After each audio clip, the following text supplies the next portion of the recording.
et bienvenue. Je m'appelle Sophie Lemaître et avec le podcast Sophie au pays des possibles, je vous emmène à la rencontre de femmes et d'hommes, en France et à l'étranger, aux parcours et horizons différents. Leur point commun ? Combattre la corruption et l'évasion fiscale pour un monde meilleur, plus juste et plus éthique. Parce qu'il ne s'agit pas uniquement de rêver d'un autre monde et parce qu'il est possible de changer les choses, rejoignez-moi au pays des possibles.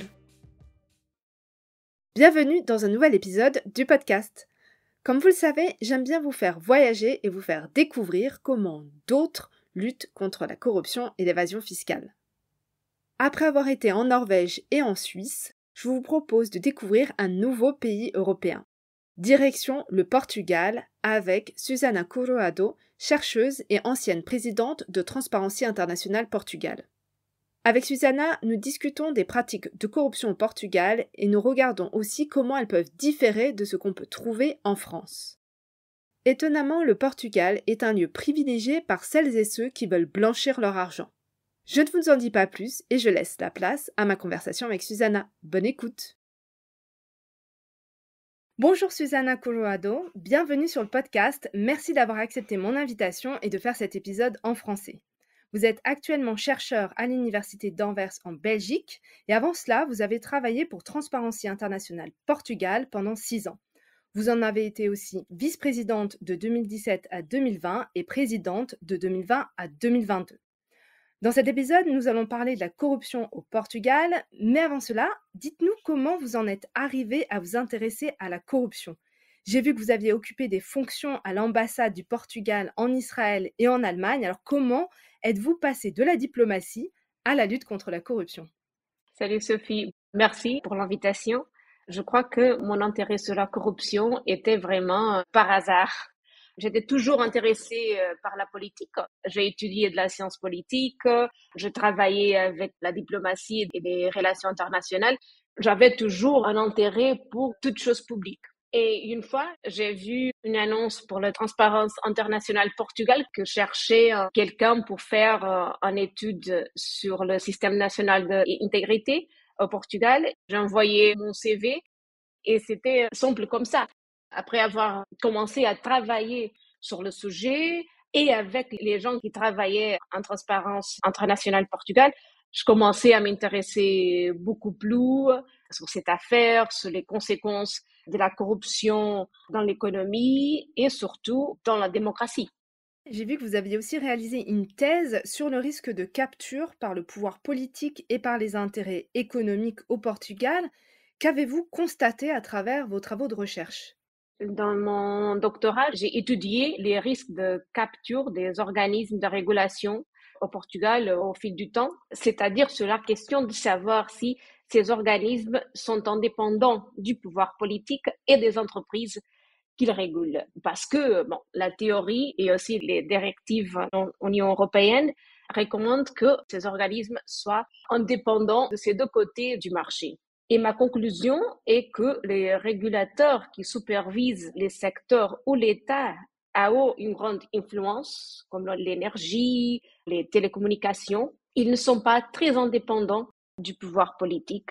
Et les régulateurs du secteur financier sont très dépendants des banques et des autres entreprises financières. Ça, c'est normal dans beaucoup de pays, mais en Portugal, ce qui est différent, c'est que le secteur financier, donc les régulateurs du secteur financier, ont aussi des relations très fortes avec le pouvoir politique. C'est une espèce de plateforme. Et il y a de pantouflage dans les deux côtés. Quelqu'un qui était ministre, peut-être avant, il travaillait dans une banque. Après être ministre, il va travailler dans le régulateur. Et ça arrive très souvent. Et ça gère des problèmes d'indépendance dans les deux côtés. Et d'avoir comme ça constaté que ces agences n'étaient pas indépendantes ou totalement indépendantes du pouvoir politique et du pouvoir économique, quelles conséquences ça peut avoir au Portugal? Concrètement, ce manque d'indépendance, est-ce que dans vos travaux de recherche, vous avez constaté que ce manque d'indépendance avait des conséquences particulières? Ces régulateurs doivent être indépendants pour protéger l'intérêt public. Et s'ils ont une relation très proche avec les entreprises qu'ils doivent réguler, Ils vont protéger les intérêts de cette entreprise et non l'intérêt des citoyens, des consommateurs, peut-être en laissant que ces entreprises abusent du marché et tout ça. Du côté du pouvoir politique, ce qui arrive, c'est que parfois, il y a des entreprises publiques qui opèrent dans ces marchés en concurrence avec les entreprises privées.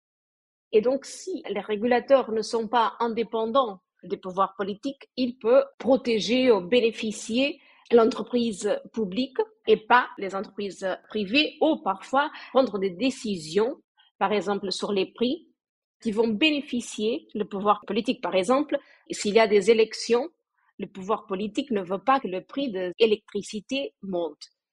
Parce que même si, en théorie, ça n'a rien à voir avec le pouvoir politique, ça va avoir des conséquences négatives pour les citoyens et les citoyens vont voter contre le gouvernement.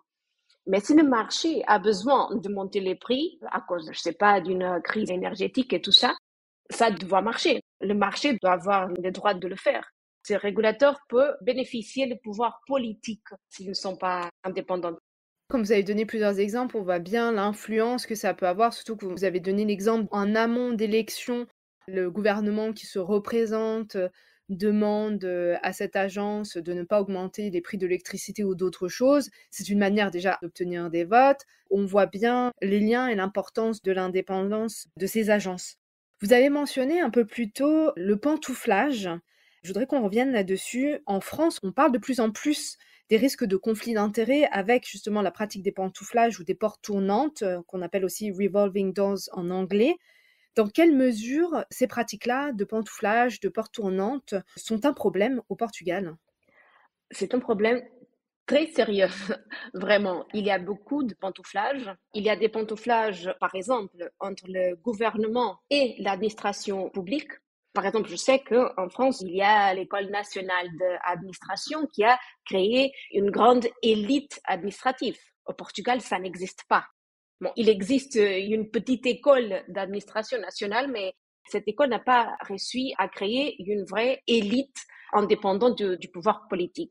Les grands directeurs de l'administration publique au Portugal, ils viennent du gouvernement. Donc, c'est des gens qu'on appelle the boys, des gens qui travaillent avec les ministres, qui ont fait tous ces parcours politiques et professionnels dans le parti politique et puis sont choisis par le gouvernement pour être les directeurs de service de l'administration publique. Et ça a des problèmes parce que parfois, ces gens-là n'ont pas le CV pour cette place. Et de l'autre côté, ça veut dire que l'administration publique au Portugal n'est pas vraiment indépendante du pouvoir politique.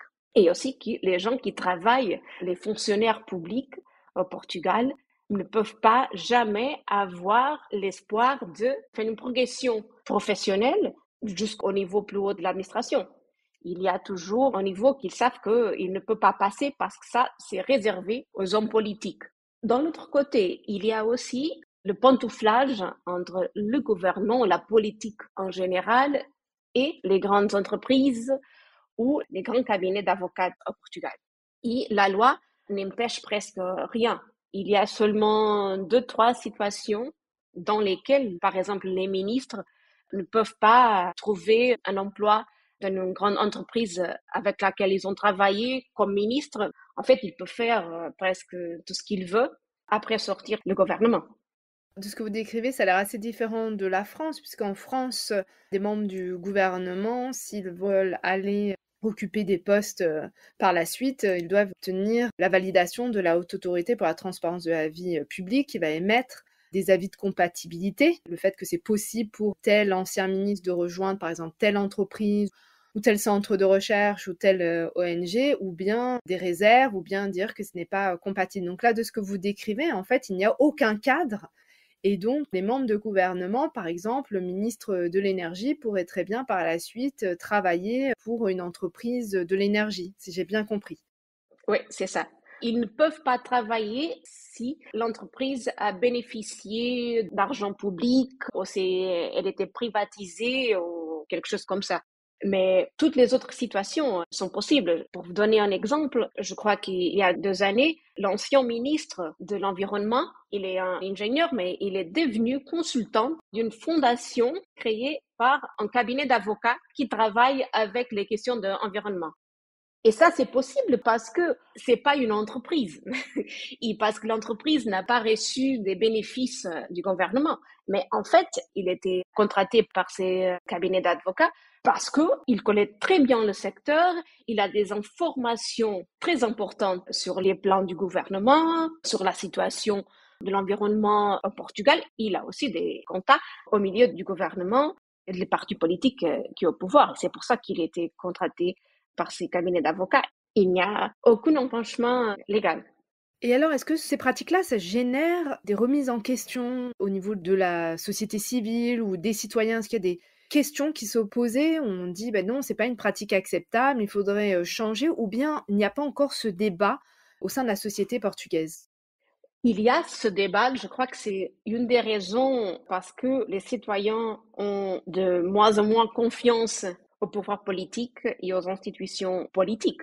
Donc les gens parlent de ça, mais ceux qui ont le pouvoir de changer la loi sont ceux qui bénéficient de la situation actuelle, les hommes et les femmes politiques. C'est très difficile de changer les choses. Et récemment, il y a eu des hommes politiques qui ont dit, ben bon, il y a des règles. Ils ne sont pas beaucoup, mais il y a des règles qui empêchent les membres du gouvernement d'accepter certains emplois. Il faut penser bien de faire des règles plus rigides parce que c'est très difficile à trouver des gens disponibles pour être dans la politique, surtout des gens qui ne sont pas des partis politiques. Et si on impose beaucoup de règles et d'empêchements, ça sera impossible d'inviter les gens hors de la politique pour faire partie d'un cabinet ministériel. Bon, ça c'est vrai. On ne peut pas être aussi rigide que les gens ne peuvent pas avoir une vie professionnelle après la politique. Mais quand même, on a besoin de quelques règles pour éviter le conflit d'intérêts, surtout éviter les incentives à la corruption. Tout à fait. D'ailleurs, vous parlez de corruption, on s'y rapproche en parlant des conflits d'intérêts et du pantouflage et ce que ça peut générer. Dites-nous quelles sont les formes de corruption que l'on retrouve le plus au Portugal? Bon, parler des formes qui entourent le plus, c'est pas difficile parce que c'est la grande question de la recherche sur la corruption. Comment mesurer la corruption? Il y a certains types de corruption qui sont plus faciles à investiguer, à détecter. Donc, parfois, ça semble que certains types arrivent plus souvent que l'autre. Mais parfois, ça veut dire seulement que certains types de corruption sont plus cachés. Mais je crois que je peux dire que la corruption de basse intensité était bien contrôlée dans les dernières années. La démocratie portugaise a 50 ans cette année et je crois que le pays a fait de nombreux progrès dans l'éducation, la santé, l'ouverture et de la libéralisation de l'économie. Et en conséquence, la corruption de basse intensité était plus contrôlée grâce à cet effort de modernisation des services. Ça ne veut pas dire que ça n'existe plus, mais c'est pas normal. C'est une anormalité du système. Je crois que le grand problème à ce moment, c'est la grande corruption et la corruption politique, surtout celle qui concerne le marché public, les licences de construction, des grands investissements et la production législative, c'est-à-dire parfois la rédaction de lois qui peuvent bénéficier certains groupes d'intérêt. Ce type de corruption, c'est beaucoup plus difficile à détecter parce que c'est pas l'échange entre les deux côtés ce qui bénéficie de la décision publique et les fonctionnaires ou l'homme politique qui fait sa décision, c'est plus difficile. Il y a aussi beaucoup de zones grises, le lobbying, le pantouflage. Ça, c'est beaucoup plus difficile à contrôler. Et pour ça, je crois que c'est le type de corruption qui est plus sérieux et qui est plus difficile à contrôler. D'un autre côté, parce que c'est la grande corruption et la corruption politique, le pouvoir politique a moins d'incentives à faire quelque chose pour le combattre. C'est très facile de combattre la corruption de basse intensité parce que ne touche pas le pouvoir politique. Mais quand on parle de la grande corruption, oui, ça touche ceux qui gouvernent le pays et pour ça, c'est plus difficile à convaincre le pouvoir politique à faire quelque chose. C'est très intéressant ce que vous dites. En vous écoutant, je compare avec la situation en France, où, comme au Portugal, hein, la grande corruption, la corruption politique, la corruption internationale, ce sont des phénomènes que l'on rencontre. En revanche, depuis, je dirais, une dizaine d'années, on a beaucoup plus d'affaires, d'enquêtes, de poursuites et même des condamnations d'hommes et de femmes politiques pour des faits de corruption. On voit une évolution par rapport à il y a 20 ou 30 ans où on n'aurait jamais imaginé avoir un ancien président de la République, par exemple, qui serait poursuivi puis condamné pour corruption. Donc c'est intéressant de voir par rapport au Portugal. Et puis aussi, vous me disiez, la corruption de basse intensité, ce n'est pas quelque chose que vous retrouvez à l'heure actuelle au Portugal, alors qu'en France, on a des études qui sont sorties ces derniers mois, entre fin 2023 et début 2024, qui montrent que cette corruption de basse intensité est en train d'augmenter en France.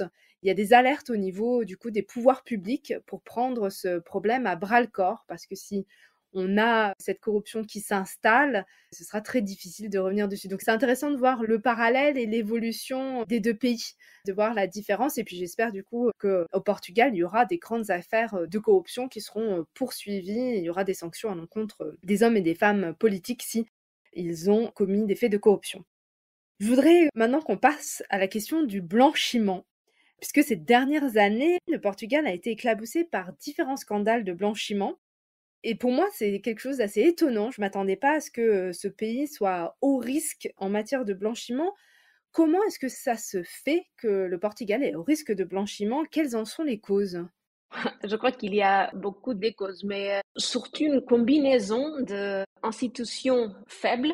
La démocratie portugaise a 50 ans. Ça semble beaucoup, mais en réalité, pour des institutions, c'est pas beaucoup. Donc, des faibles institutions et un problème d'économie, de manque de capital dans l'économie portugaise. Et je crois que ce problème est devenu beaucoup plus fort avec la crise financière et l'intervention de la Troïka, donc le FMI, la Commission européenne et la Banque centrale européenne, dans les années 2011-2014. Et pourquoi? Parce que bon, l'État portugais a été imposé beaucoup de mesures. Il avait un programme qu'il devait mettre en place et ça disait que c'était nécessaire de faire des privatisations très vite. Il y a aussi, pour sauver les banques, les patrimoines immobiliers des banques que les gens ne veulent pas payer, que ça soit vendu le plus vite.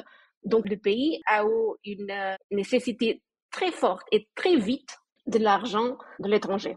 À ce moment-là, la crédibilité de l'économie portugaise, du pays, des institutions n'était pas très bonne dans les marchés internationaux. Et pour ça, la seule façon d'avoir ces investissements et ces capitaux étrangers, c'était de fermer les yeux à son origine. Et pour ça, Portugal est devenu un centre de blanchiment de l'argent pour des gens qui avaient beaucoup d'argent et que voulait faire le blanchiment au Portugal parce que c'était un pays qui voulait l'argent le plus vite possible. Il ne voulait pas poser de questions. Et pour ça, il y a eu, par exemple, la fille de l'ancien président d'Angola a fait beaucoup des investissements au Portugal. Il y a eu aussi l'affaire de le vice-président d'Angola, Manuel Vicente, qui avait beaucoup d'investissements et, par exemple, d'appartements. Il avait, je crois, 3 ou 4 appartements de luxe en Portugal, dans les bâtiments les plus chers au Portugal. Manuel Vicente, il a aussi corrompu un procureur portugais. Ce procureur était condamné, mais Manuel Vicente était jugé en Angola. En fait, son procès était transféré pour l'Angola pour des raisons politiques et diplomatiques. Rien n'a vraiment arrivé sur lui. Ça n'a pas marché, mais le gouvernement portugais a fait des efforts pour que la famille du président de la Guinée équatoriale, c'est une famille très connue en France aussi, que sa famille a fait des investissements dans un banque portugais. Le président de la Guinée équatoriale a dit, bah oui, je suis intéressé. En échange, le Portugal doit me donner l'appui pour que la Guinée équatoriale rejoindre la communauté des pays qui parlent portugais. Et le gouvernement portugais a dit oui. Et le président de la Guinée équatoriale n'a jamais fait l'investissement sur le banque portugais. C'était une bonne chose, mais quand même, on peut voir comme le gouvernement portugais était vraiment intéressé à avoir des investissements de toutes les origines. Aujourd'hui, on sait que ça n'a pas marché très bien après le scandale de Luanda Leaks de Isabel dos Santos. Il y a eu beaucoup de problèmes. Pour vous donner un exemple, Isabel dos Santos a acheté. Alors, vous précisez que Isabel dos Santos, c'est la fille de l'ancien président de l'Angola, dont Ouais, vous mentionnez le cas tout à l'heure. ouais. Maintenant, il y a une grande investigation sur elle en Angola et je crois qu'aussi aux Pays-Bas et au Portugal. Elle vit au Dubaï et ses enfants vivent à Londres. Mais Isabel dos Santos a acheté une institution bancaire au Portugal pour faire ce qu'elle voulait, pour faire le blanchiment d'argent sans aucun contrôle. Parce qu'elle a eu des problèmes de faire des transactions financières dans des autres banques européennes et même à Portugal. Donc, elle a décidé d'acheter son propre banque. Et après le scandale, bon, la banque a eu beaucoup de problèmes. Des problèmes de réputation, des problèmes de procès, d'investigation sur le blanchiment d'argent et tout ça. Maintenant, il y a une banque au Portugal qui a encore une fois des problèmes parce que l'investissement qui était fait n'était pas confiable. Le même sur une autre entreprise qui était privatisée parce que elle était l'entreprise d'Isabel dos Santos et avec le scandale, l'investissement était en train d'avoir des problèmes, les emplois aussi, bon, c'était dramatique. Ça, c'est le problème. De son côté, il y a un besoin désespéré d'argent et pour ça, le gouvernement a fait des négociations avec des gens qui n'avaient pas une bonne réputation. D'un autre côté, à cause de la crise immobilière et financière, le gouvernement a créé des autorisations de résidence pour investissement, très connues comme le visa doré.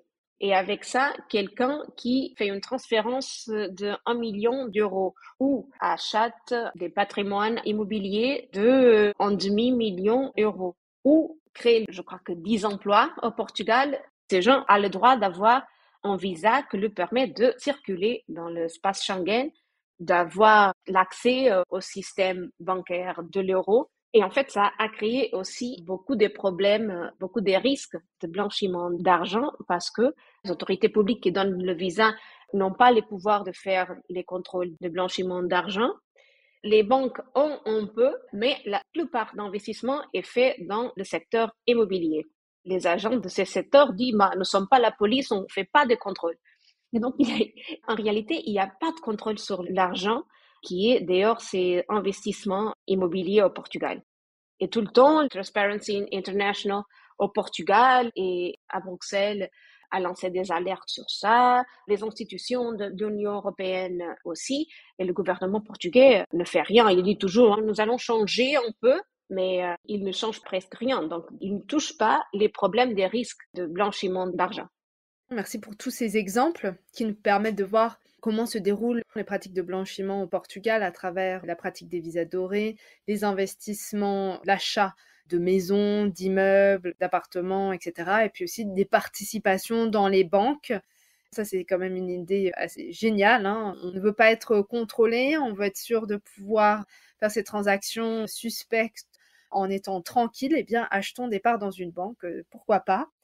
Par rapport à ces scandales, vous avez mentionné, donc il y avait ce procureur qui avait été corrompu par Manuel Vicente, ces enquêtes autour de Isabel dos Santos. Quelles sont les suites de ces scandales? Voilà, quelles ont été les conséquences, les réactions et les actions mises en place au niveau du pays pour éviter que ça se reproduise?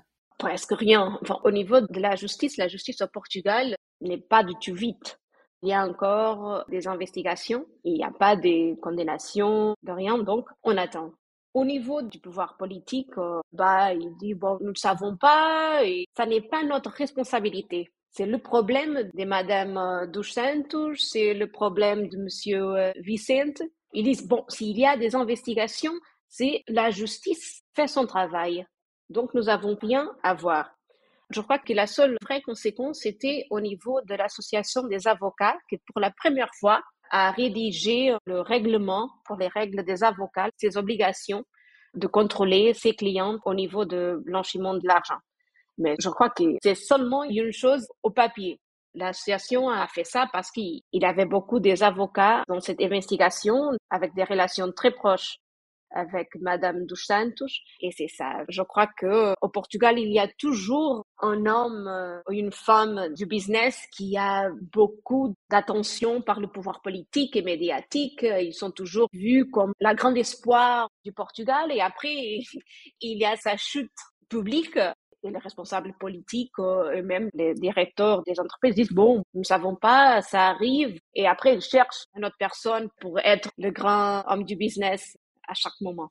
Mais donc, si j'ai bien compris, en fait, il n'y avait eu aucune réforme à la suite de ces enquêtes et de ces révélations. Ouais, aucune réforme. Bon, très bien. Je voudrais qu'on revienne sur un sujet que vous avez brièvement mentionné au tout début de notre échange. Je voudrais qu'on reparle de l'opinion publique. Vous disiez que les citoyens n'ont pas véritablement confiance dans leur élite politique et j'aimerais du coup connaître quelle est cette perception de la corruption par l'opinion publique.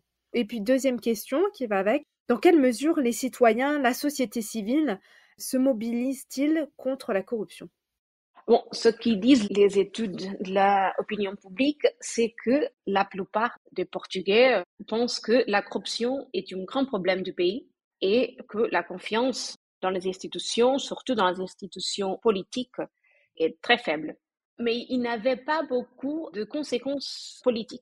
Les gens votaient de moins en moins, mais ceux qui votaient toujours dans les mêmes partis politiques parce que la choix était limité. Je crois que maintenant, les choses sont en train de changer, mais je ne sais pas si le changement est positif parce que Portugal a eu des élections en 19 mars et le parti de droite radicale a eu une croissance extraordinaire, incroyable. À mon avis, négative, mais quand même incroyable. Ce parti a passé de 12 à 50 députés et son agenda politique parle beaucoup du problème de la corruption.